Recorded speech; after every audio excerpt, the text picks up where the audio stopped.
Isipin mo to, para sa nakikinig sa atin, ha? Inutusan kayo ng boss ninyo sa opisina na gumawa ng birthday video para sa isang katrabaho.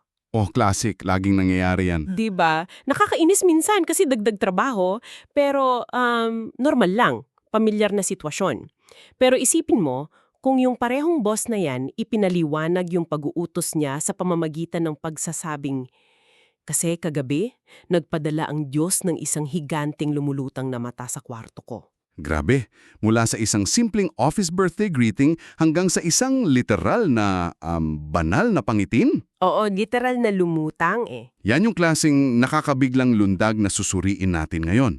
Kasi nakakagulat kung paano nagsisimula sa mga pinakaordinaryong interaksyon ng tao ang ilan sa mga pinakamalalim at pinakakomplikadong paniniwala ng isang grupo. At yan mismo ang bubulat-latin natin sa masusing talakayang ito.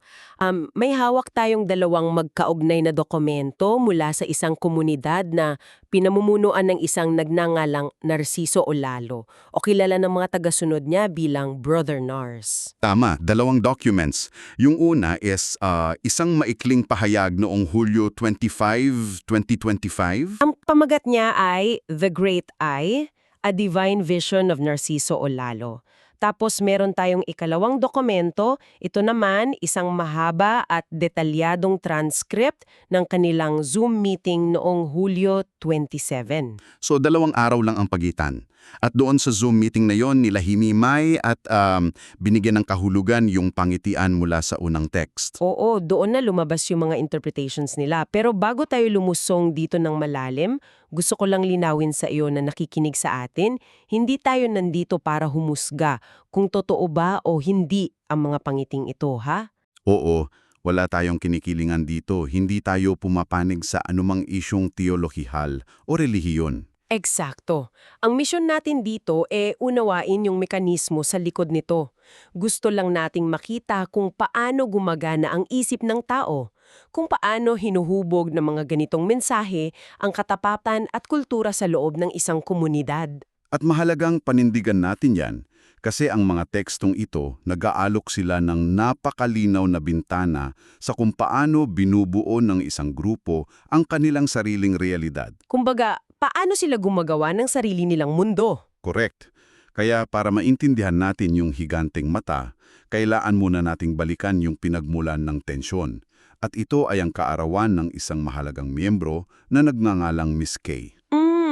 Dito ako medyo natawan nang basahin ko ang source material kasi nagsimula ang lahat sa isang akusasyon. Oo, yung martial law issue? Ayun, may nagbanggit kasi na gumamit daw si Brother Nars ng martial law o pamimilit para lang utusan ang mga miyembro na gumawa ng video greetings para kay Miss Kay. Mina-martial law daw sila. At naramdaman mismo ni Miss Kay yung pagkailang na yon. Kasi dun sa transcript, malinaw niyang sinabi na nahiya siya. Siyempre, sino ba namang hindi mahihiya doon? 'Di ba? Pakiramdam niya, napilitan lang yung mga tao na bumati sa kanya dahil nag-utos yung mismong pinuno nila. Okay, himayin natin ito ha. Kasi gusto kong ilagay natin to sa mas familiar na context. Kung ikaw na nakikinig nasa opisina at biglang nagpasa yung boss mo ng sobre para mag-ambagan sa birthday ng isang katrabaho. Nako, yung sikat na ambagan sa opisina. Oo, yung dadaan yung brown envelope. Kahit sabihin pa ng boss mo na, oy, hindi to sa pilitan ha kung magkano lang ang bukal sa loob, napakahirap hindian, di ba? Totoo yan. Kasi yung taong nagsasabing hindi ito sa pilitan ay siya ring taong nagpapasweldo o alam mo yun, nag-e-evaluate sa'yo. May power dynamics Kahit gaano kalambing yung pagkakasabi niya, kapag pinuno na ang nag-utos, may kasama itong bigat ng obligasyon. Parang required ka na rin. At yung punto mo tungkol sa dynamics ng kapangyarihan, yan ang mismong dahilan kung bakit kinailangan itong tugunan agad ni Brother Nars. Hindi niya pwedeng palampasin lang yun. Oo, kasi hindi niya pwedeng hayaan na magmukhang diktador yung imahe niya dahil lang sa isang simpleng pagdiriwang. Kaya sa halip na magalit, ipinagtanggol niya ang sarili sa isang napakatalinong paraan. Paano niya ginawa? Inamin niya sa buong grupo na wala siyang alam sa teknolohiya. Zero knowledge daw siya sa paggawa ng video, sa paghawak ng social media, at mag-type lang daw talaga ang alam niya. So sinabi niyang hindi siya yung tech guy doon. Eksakto.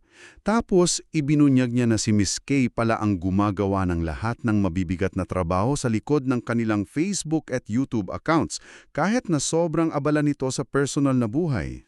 Ay okay. So, ginamit niya yung issue para ibaling ang atensyon at papurihan si Miss Kay dun sa hard work niya. Tama. At ang epekto noon, nang marinig ito ni Miss Kay sa meeting, umamin siyang gumaan daw agad ang pakiramdam niya, nawala yung hiya niya.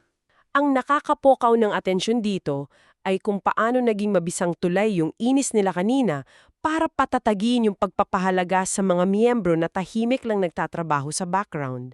Oo, binigyan ni Brother Nars ng matinding balidasyon yung mga sakripisyo ni Miss Kay na hindi nakikita ng marami. Sa isang iglap, binago niya yung buong naratibo. Mula sa inaabuso ng leader ang power niya, naging kailangan nating pasalamatan itong tao na to. Correct. Nawala ang tensyon at napalitan ng pasasalamat mula sa komunidad. Pero teka, dito ako medyo naguguluhan ha. Naayos na nila yung issue tungkol sa birthday video. Malinaw na yung intensyon. Pero paano tayo umabot doon sa mahiwagang pangitain? Yung sa lumulutang na mata. Oo, kasi sa pagkakaintindi ko, yung issue ng martial law ay may kakabit pang isang biro na si Brother Nars daw ay nagpakamarites o nakialam ng husto doon sa paghahanda ng birthday surprise.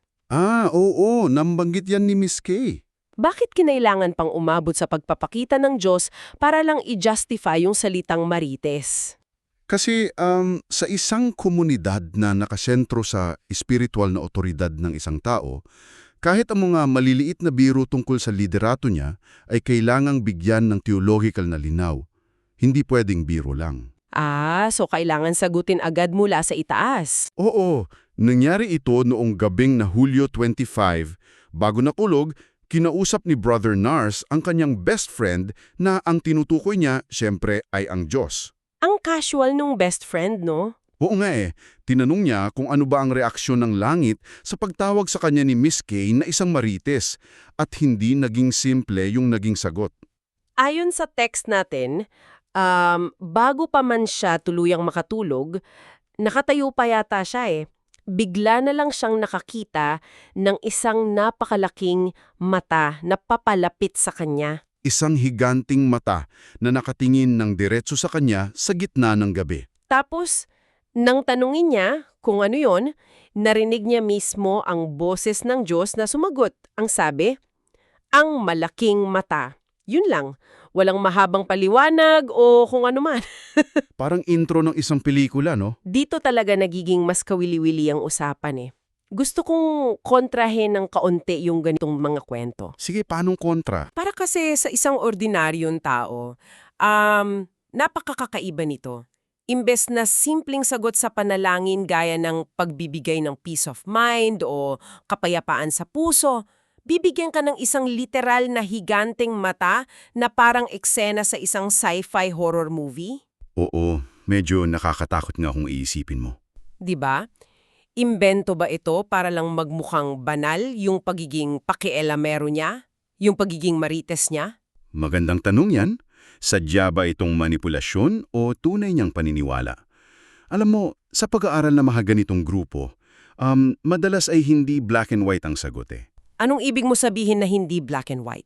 Ang mga charismatic na leader kasi, may matindi silang kakayahan na i-internalize yung mga issue sa paligid nila at isalin ito ng kusa bilang mga espiritual na karanasan. Pero ang mas mahalagang tingnan dito ay hindi kung paano niya ito nakita. Kundi ano? Kundi kung paano ito tinagap ng kanyang mga tagasunod, kung paano sila nag-react. Sa Zoom meeting, makikita natin yung reaksyon ng community May isang miyembro doon si MJ. Oo, nabasa ko yan. Sumubok siyang hulaan yung ibig sabihin ng mata. Tama. Sabi ni MJ, baka daw ibig sabihin noon ay nakikita ni Jesus ang lahat ng kabutihan ni Miss Kay. O baka ito ay isang malaking I love you mula sa langit. Grabe, ang galing ng lundag ng utak ni MJ doon Mula sa isang nakakatakot at higanting mata na nakatitig sa dilim ng gabi, biglang ginawa niyang simbolo ng pagmamahal. Paano nangyari yun? Ito yung tinatawag sa psychology na collective sense-making. Kapag nahaharap ang isang grupo sa isang impormasyon na nakakagulat o nakakatakot, nagtutulungan ng mga miyembro para hubugin ito sa paraang ligtas at pamilyar para sa kanila. Kumbaga, binibigyan nila ng good spin. Eksakto. Para itong kapag may kaibigan ka na may napaka-toxic na partner. Kapag sinigawan yung kaibigan mo sa harap ng maraming tao, anong gagawin ninyo? Siyempre, hahanapan namin ng palusot. 'Di ba? Sasabihin ng ibang kaibigan, ay, ganyan lang talaga siya magsalita kasi masyado siyang passionate at protective. Ginagawa nilang positibo yung isang nakakabahalang sitwasyon para hindi mawasak ang pananaw nila sa relasyon nila. Wow, oo nga no. Ganitong-ganito ang ginawa ni MJ at ng buong grupo. Binalot nila ng pagmamahal yung isang nakakagimbal na pangyayari para hindi magdulot ng takot doon sa komunidad. At matapos pakinggan ni Brother Nars yung mga inosenteng hula na ito ng mga miyembro doon na siya dumating sa kanyang opisyal na paliwanag. At dito ko talagang nakita kung paano niya pinagsanib yung pop culture natin ngayon at yung mga sagradong mensahe na dala niya. Ano ba yung naging paliwanag niya? Ayon sa kanya, yung malaking mata ay nangangahulugang siya ay mas higit pa sa marites. O sa salitang Bisaya, siya ay mas labaw. Mas labaw. Ang paliwanag niya rito ang talagang nagpapakita ng husay niya bilang leader. Ipinaliwanag niya na ang ordinaryong marites sa kanto, limitado lang ang paningin, hanggang sa bakod lang ng kapitbahay ang nakikita nito para makasagap ng tsismis. Hanggang sa chismis lang sa labas ng bahay. Oh, pero ang paningin na ipinagkakaloob sa kanya bilang isang malaking mata ay nakakakita ng mga parating o ng mga mangyayari pa sa hinaharap. Hindi lang daw siya basta chismosa, siya ay isang tagakita, isang propeta na nakabalot sa modernong lengguwahe. Tapos may idinagdag pa siyang biro na mas nagpangiti at nagpatawa sa mga kamyembro. Sabi niya, sinang-ayunan daw siya ng Diyos dito. Tapos pinalikan niya yung isa pa nilang kasamahan, si Miss Prince, na tumawag din sa kanya ng marites noong una. Ano ang sinabi niya kay Miss Prin? Gumanti siya, tinawag niya si Miss Prince na Mirasol. Bakit daw Mirasol? Kasi daw taga-sulsol, si Miss Prin daw yung nag-uudyok ng mga kwento, kaya siya ang Mirasol, tapos si Brother Nars ang Marites. Kung iugnay natin ito sa mas malaking larawan at papansinin mo yung taktika niya dito, napakatalino. Imbes na itanggi ni Brother Nars yung akusasyon na siya ay pakialamero, inaangkin niya ito ng buo. Niyakap niya yung salita pero tinaasan niya ng antas. Kaya ano ga talaga ang ibig sabihin nito para sa kanila? Imbes na sabihin niyang hindi ako chismoso, banal akong tao, sinabi niyang oo marites ako, pero banal na marites. Pushback ko lang ha, bakit kailangan niyang gamitin yung mga salitang ito? Paanong bakit? Kasi hindi ba mas nakakabawas ito ng paggalang kung ihahambing mo sa paggamit ng mga seryoso at mabibigat na salita mula sa Biblia? Isa ba itong taktika para panatilihing magaan ang usapan pero igiit pa rin yung autoridad niya? Oo, at kabaligtaran ng naisip mo, mas epektibo ito. Kung sasabihin niyang, ako ang propeta ng mata, baka magtunog siyang malayo Parang hindi siya maabot ng ordinaryong miyembro. Masyadang formal o seryoso. Tama. Pero sa pamamagitan ng paggawa sa salitang marites bilang isang banal na katangian, napapanatili niyang magaan ng usapan, nakakatawa. Pero nandoon pa rin yung diin na mas mataas ang autoridad niya kaysa sa kanila. Kasi nakikita niya yung parating. Oo. Kapag gumagamit ang isang pinuno ng lengguwahe ng masa, nagiging totoo at pang-araw-araw na karanasan yung espiritualidad. Nawawala yung malaking distansya ng Diyos at ng tao, parang sinasabi niya na hindi lang sa mga matatandang aklat nangungusap ang langit, kundi pati na rin sa mga kwentuhan natin at asaran sa kanto. Wow! Humuhubog pala ito ng matinding pagiging pamilyar at pagiging malapit ng komunidad sa isa't isa. Kaya pala, kahit na tinatawanan lang nila yung pagiging Mirasol at Marites, buong puso pa rin nilang tinatanggap na may banal na kakayahan yung leader nila. Pero, teka lang, hindi lang puro tawanan at asaran ang nangyari sa Zoom meeting na to, ha? Ay oo nga, kung babasahin mo ng buo yung transcript, mapapansin mo na unti-unting dumilim at naging napakaseryoso ng tono nila. Dito lumalabas kung ano ba talaga ang pinakaugat ng komunidad na ito at kung bakit nananatiling matapat ang mga miyembro. Matapos yung mga biro, naglabas si Brother Nars ng isang napakabigat na kaisipan. Ibinahagi niya na labis na nasasaktan ng Diyos kapag ginagamit ang kanyang pangalan para sa pera o pansariling interes. Inilarawan niya pa nga na yung sakit at kalungkutan na nararamdaman ng tao kapag pinagtataksilan ay eksaktong nararamdaman din ng Diyos. Dito niya sinimulang ikonekta ang debosyon sa mga kapalit na biyaya, di ba? At doon niya ibinalik ang usapan kay Miss Kay, pero sa napakalalim na konteksto. Ano ba yung nangyari kay Miss Kay sa parting to? Ikinuwento niya ang pinagdaanan talaga ni Miss Kay. Ayon sa kanya, binigyan na daw ng taning ng doktor si Miss Kay noon. May sakit daw itong nakakamatay at bilang na lang yung mga araw. Terminal illness. Napakabigat na bagay niyan. Sobra. Ngunit dahil daw kailangan pa si Miss Kay sa misyon ng pagpapalaganap ng kanilang mensahe online, pinahaba ng Diyos ang buhay niya at hindi lang si Miss Kay ang nakakaranas ng ganitong uri ng milagro ayon sa kanya. Ipinunto rin ni Brother Nars na ang lahat ng kanyang mga tapat na tagasunod ay nasa ilalim ng isang matinding proteksyon mula sa itaas. Hayagan niyang inangkin na wala ni isa man sa kanila ang binaha, anodang bahay o nasalanta ng malalaking sakuna. Sinasabi niya na kung ano yung tunay nilang pangangailangan, agad itong ibinibigay ng Diyos basta tapat sila. Sandali lang gusto kong tumigil tayo dito at pag-isipan itong mabuti, lalo na para sa iyo na nakikinig sa atin ngayon. Sige, paanong pag-iisip? Isipin mong mabuti paano hinuhubog ng mga ganitong salita ang katapatan ng isang tao. Nakatira tayo sa bansang laging binabagyo, laging binabaha taong-taon. Kung papasok ka sa isang grupo at sasabihin sa iyo na ligtas ang bahay mo sa anumang kalamidad at ligtas ang pamilya mo sa anumang sakit dahil sa pagsunod mo, paano nito mababago ang tingin mo sa panganib ng mundo? Nagbubukas ito ng isang mahalagang tanong talaga. 'Di ba? Hindi ba't parang ginagawa nitong imposible na umalis ka pa sa grupo? Kasi parang buhay na yung nakataya eh. Yan ang mismong nagbibigay sa atin ng linaw tungkol sa konsepto ng psychological safety o kaligtasang emosyonal. Ang grupong ito ay hindi lang basta samahan ng mga taong magkakapareho ng paniniwala o aral. Ano pala sila? Gumagana sila tulad ng isang napakabigat na life insurance policy. Nagsisilbi itong emosyonal at pisikal na kalasag na nagbibigay ng matinding kapayapaan sa mga miyembro. Sa ganitong uri ng dinamika, ang premium na binabayaran mo araw-araw ay ang iyong walang dudang katapatan at sakripisyo sa community. At ang nakukuha mo bilang kapalit ay isang pakiramdam na panatagta, na parang may hindi nakikitang bakod na pumuprotekta sa iyo mula sa isang napakagulo at walang katiyakang mundo. Kaya kahit may mga bagay na kakaiba tulad ng mga higanteng mata sa kalagitnaan ng gabi, tatanggapin mo yun. Paniniwalaan mo yun.